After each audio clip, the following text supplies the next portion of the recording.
So what you've just seen was a year ago and was supposed to be a 6-week turnaround. The fundamental problem is people think oil changes aren't mandatory, and the result is you get sludge. And that was the very, very worst of it. Now, I was busy rebuilding the black car for the sale, so I didn't really have time, and once the galvanized bits finally arrived, there was just no time left, and the 205 had taken over, and I was sitting there because my white car was never supposed to sit for this long. But what I wanted to do with this project was I wanted to make it an exercise for myself in engine building. So after all of these disaster disassembly shots, I went ahead and I thoroughly cleaned all this stuff up. It took me a really, really long time to do this because the mess was just everywhere.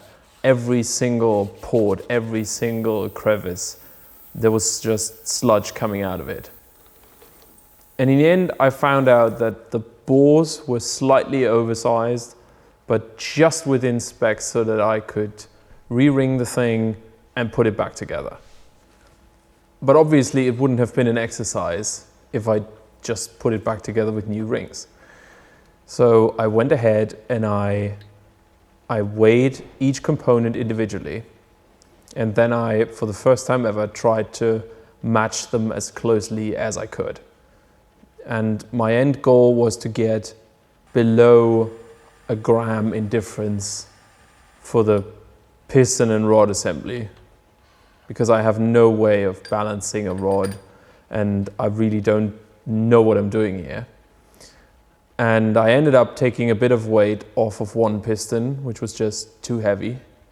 And then while I was at it, I also decided I would lighten the flywheel.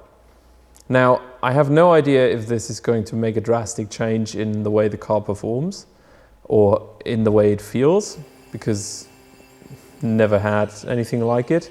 And there isn't an aftermarket for lightened flywheels. But I ended up taking off kilograms.